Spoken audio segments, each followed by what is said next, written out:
If you've been a listener we've been on the air for about 4.5 years now, but just a year ago, or maybe about 13, 14 months ago, we had a guest, a musical guest, someone who was in one of the most popular pop rock bands of the 1960s, which is to say, of ever. So he was one of the... Yes.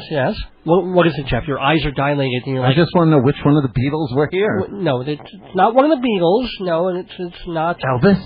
Was Elvis in the building? Elvis was not... They say this building is haunted, but no, Elvis is not with us, nor is the spirit of Don Ho is with us, but Don Ho, unfortunately, is not. But there are no tiny bubbles. No, there's lots of big bubbles in the puddles out there. No. This is way cool. A year or so ago, Peter Tork was on this program, one of the beloved Monkees from TV and music fame, and was talking about all sorts of stuff, about his life, about, of course, being part of the band, about his new band, which is called Suede Blues, and so, it was way cool, and now he's going to be appearing in a club in Patchogue on April 20th, so everybody can get to see him and the band locally here, and not only that... That's like this week.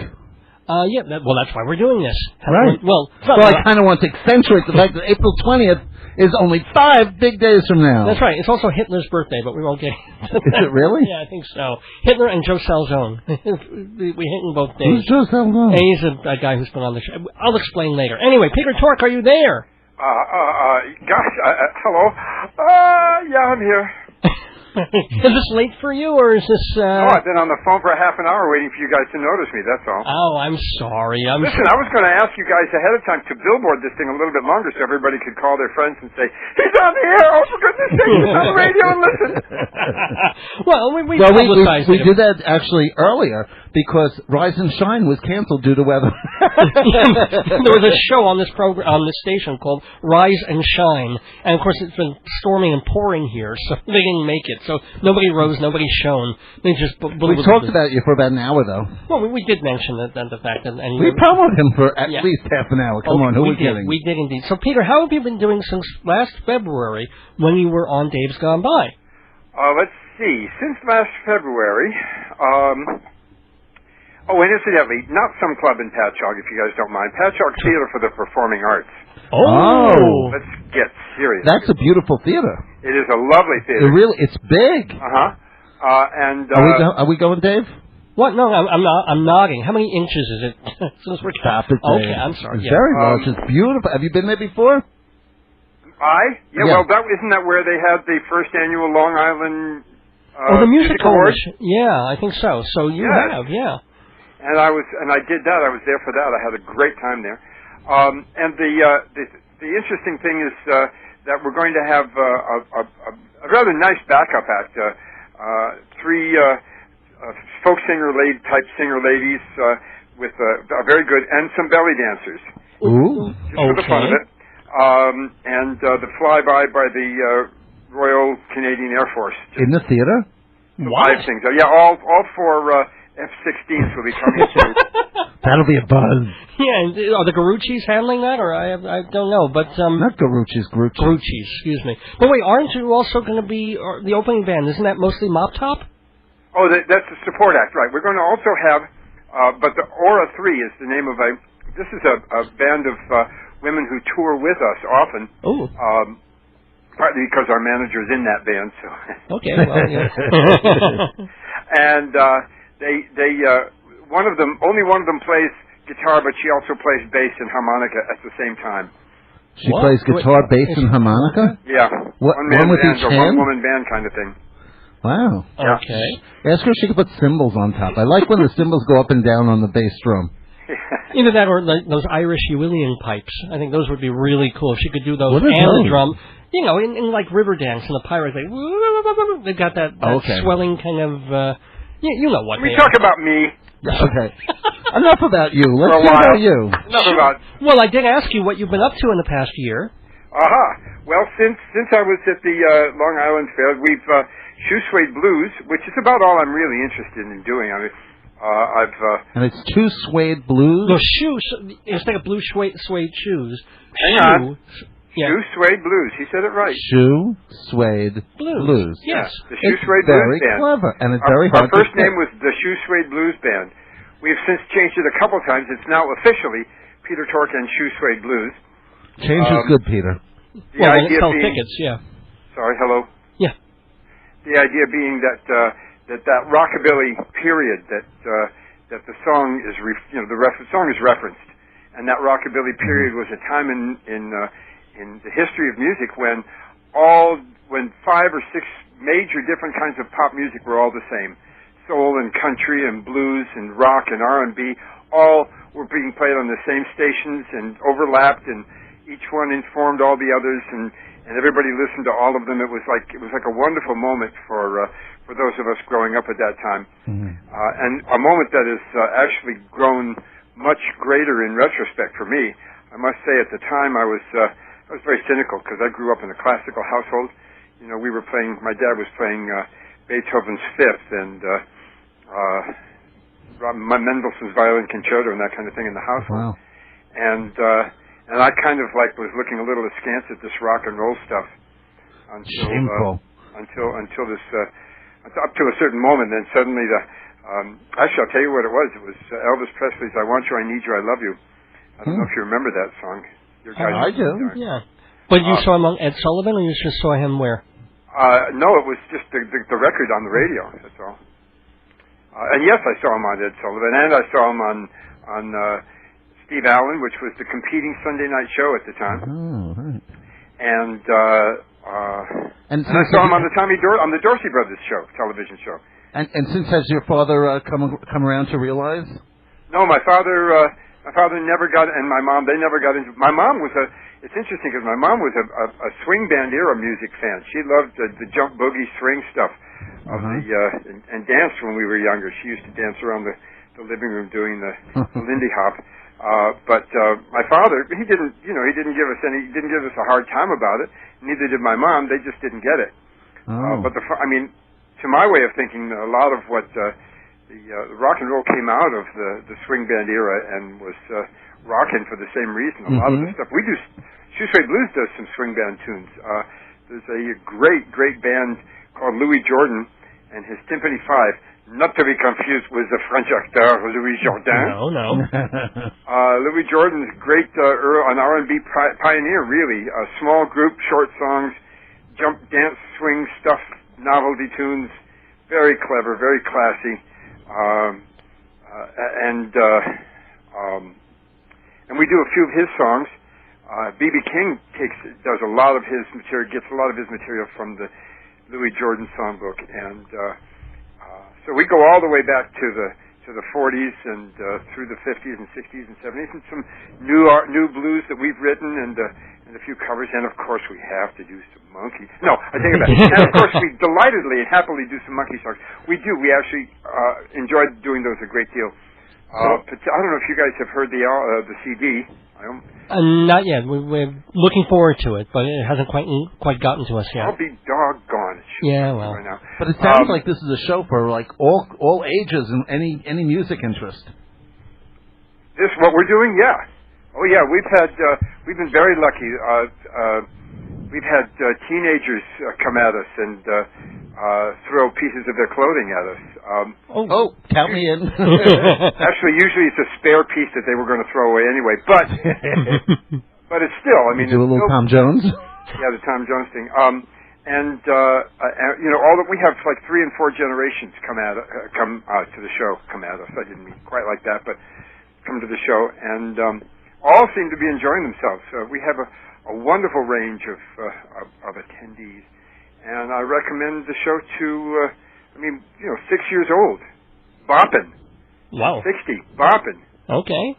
Speaking of which, I'm kind of curious at this stage in your life and your career, how much of your life is still devoted to writing, performing, singing, doing concerts, doing albums, and how much is devoted to hobbies and personal life and stuff like that, like in percentages or something? Oh gosh. And you can round up to the nearest 1 or 2%. Yeah.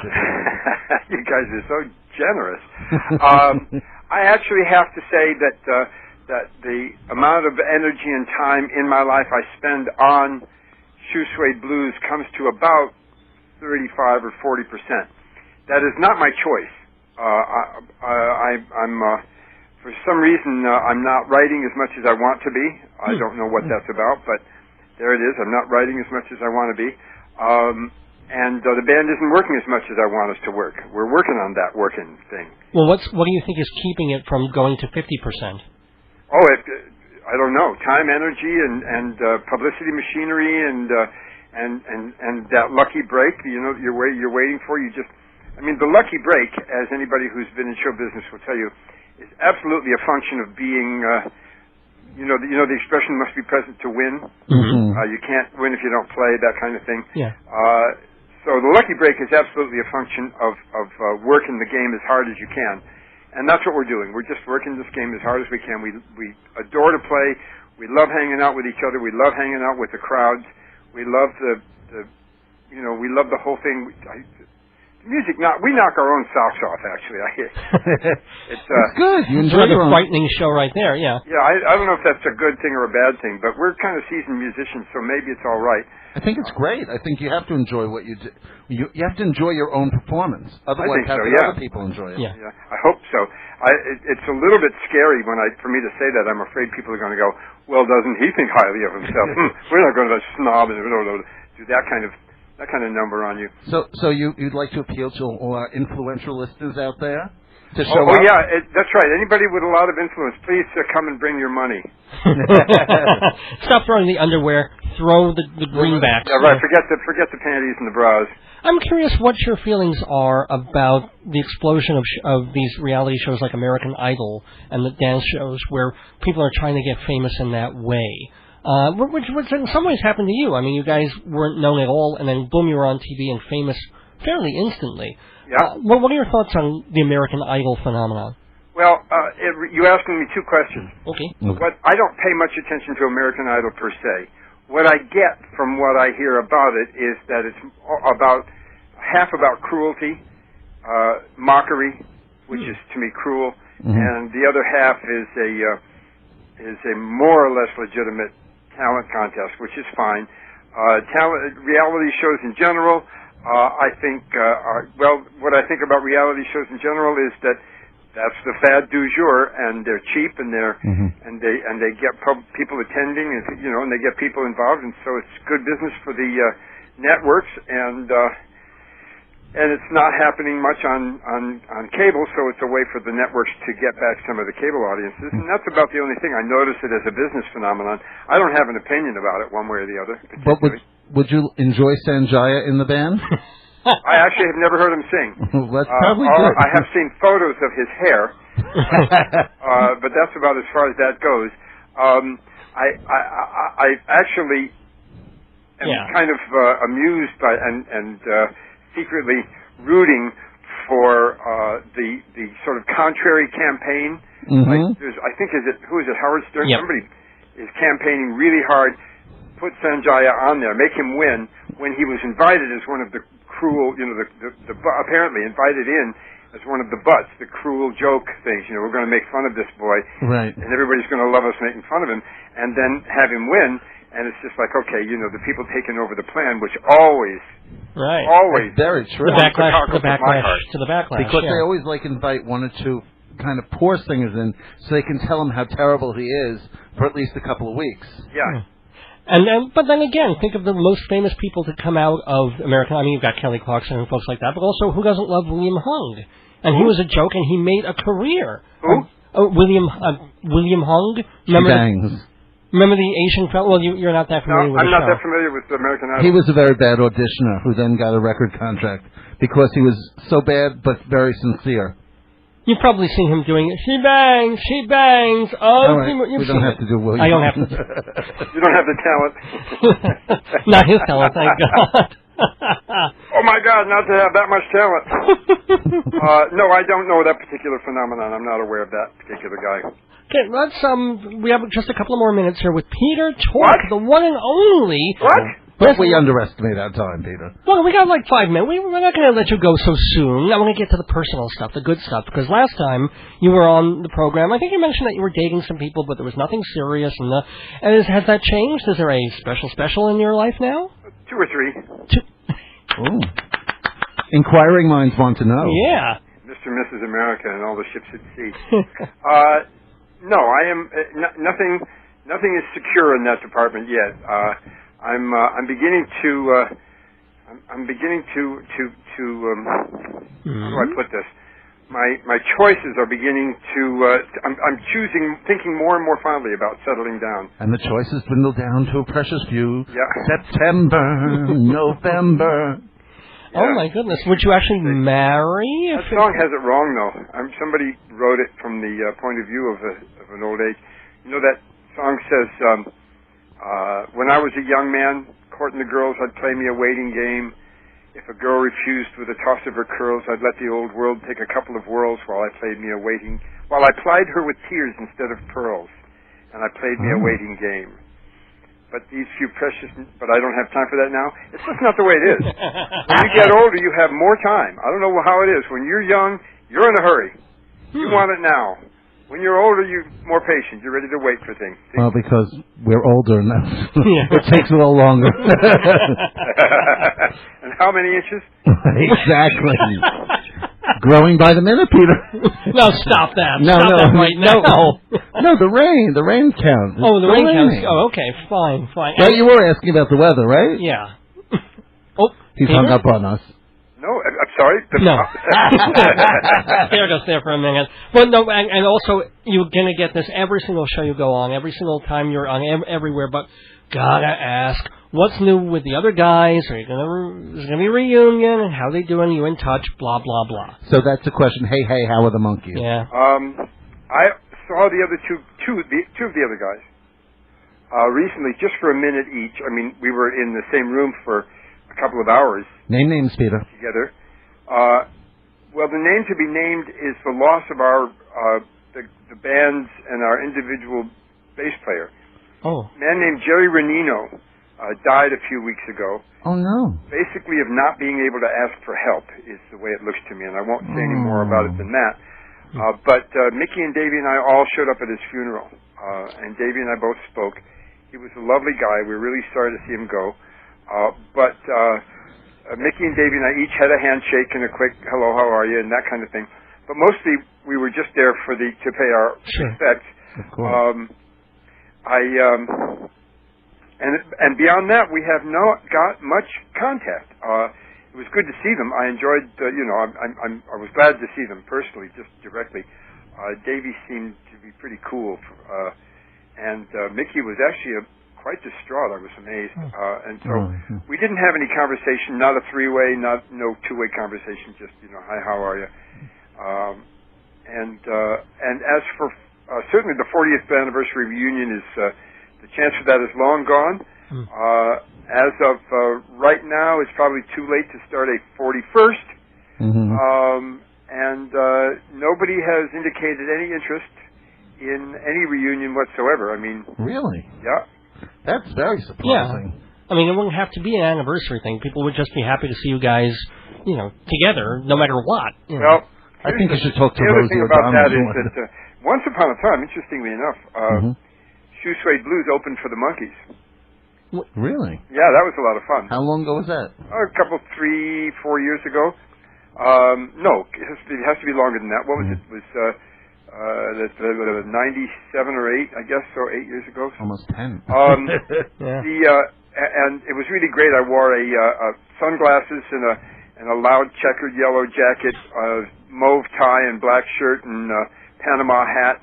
And I was introduced as Beltway Guitar Slim on guitar. And nobody recognized. I mean, there were apparently a few recognized me, but Mickey said that.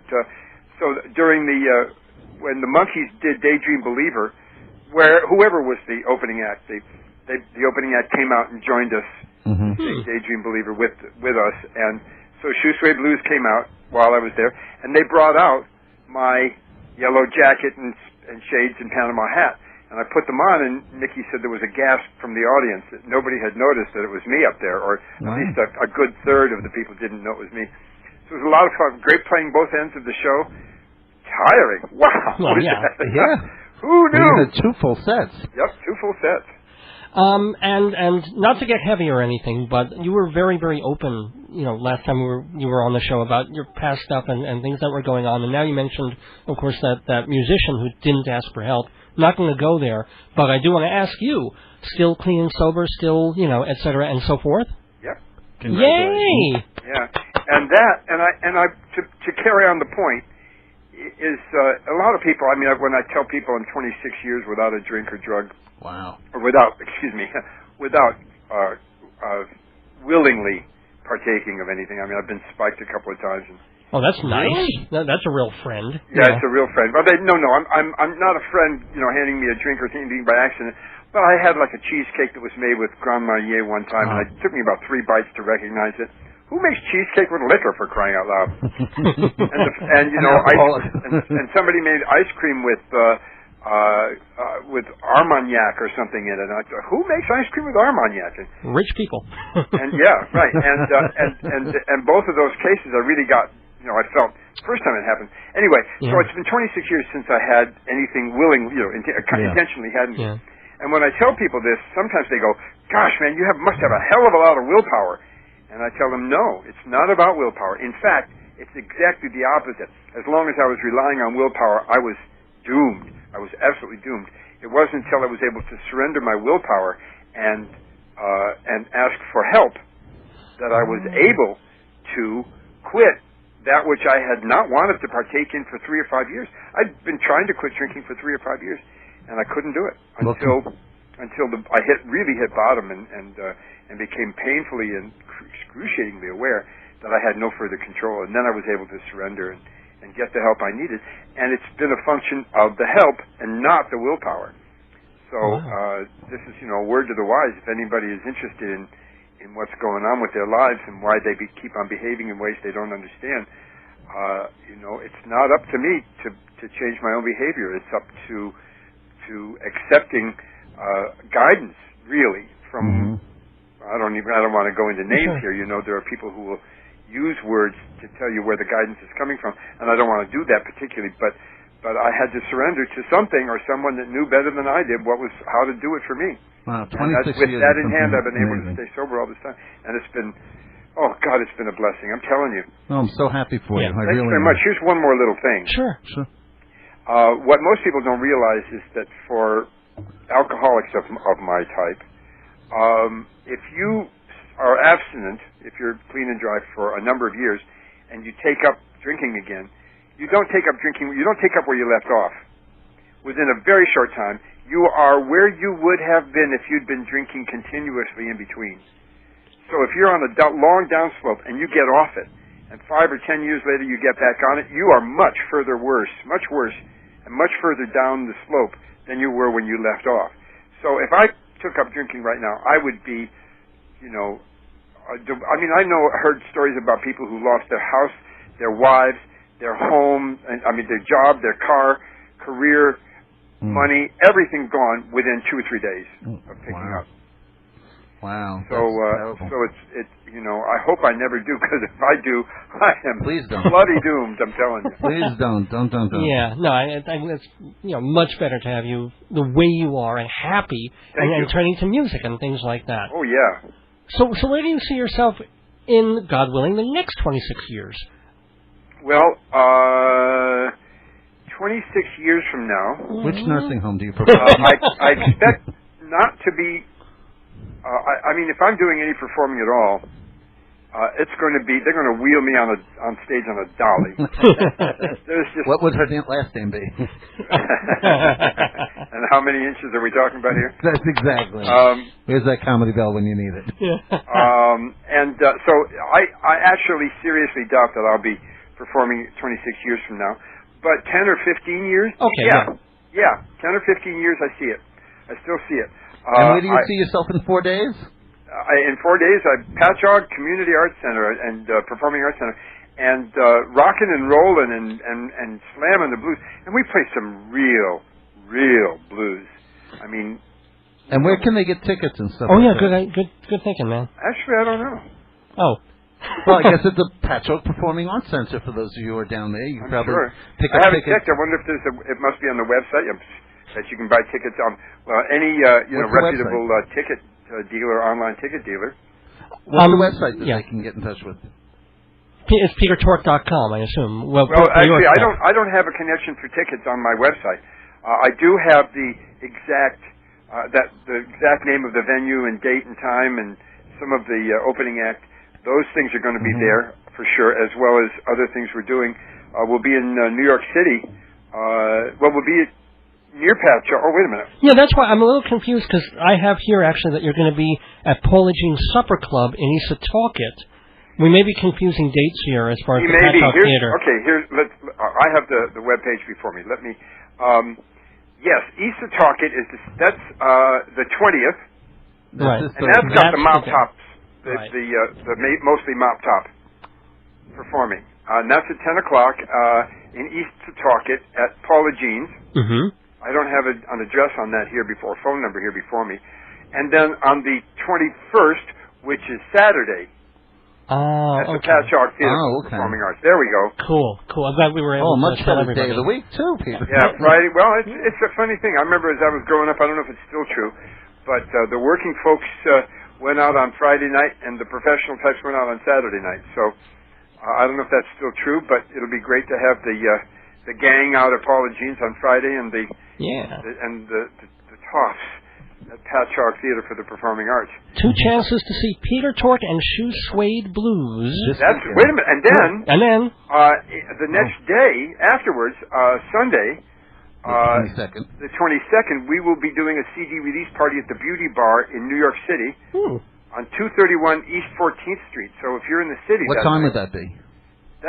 What time is the party at the Beauty Bar? We don't know. That's basically that one will be Catch as Catch Can, 9 and 10 o'clock. They'll be playing the CD continuously on their PA, and we'll be chatting with folks and signing autographs and saying hello and passing out party favors, I suppose. I don't know. Ooh, party favors. Indeed. How long are these party favors? Well, those are in centimeters. They're European made, so they're smaller. But anywho, Peter Tork, it has been, again, a wonderful pleasure to have you so much. In the neighborhood. Best of luck. Best of luck at Paula Jean's. Best of luck in Patchogue. Best of luck at the New York club where you're going to be. The Beauty Bar. The Beauty Bar, the Beauty Bar on East 14th Street. And I want to talk about the Daves of our lives. Oh, that's so kind of you. Okay, I'm out of here. Have a great night. Thanks so much, Peter. Thanks for your time and the plug and the chance to rabbit on about the things the way I do. And I hope to talk to you guys again soon. It would be our pleasure. Thank you so much. Thanks so much. Bye-bye, man. Bye. Peter Tork, ladies and gentlemen, on Dave's Gone By. Yay! Wasn't that exciting? It was a blast. He was fun the first time. He's fun the second time. He's welcome anytime. And he's a nice man. Yeah, everybody, welcome back. Well, no, what am I saying? Well, I'm so excited. I'm mangling words here.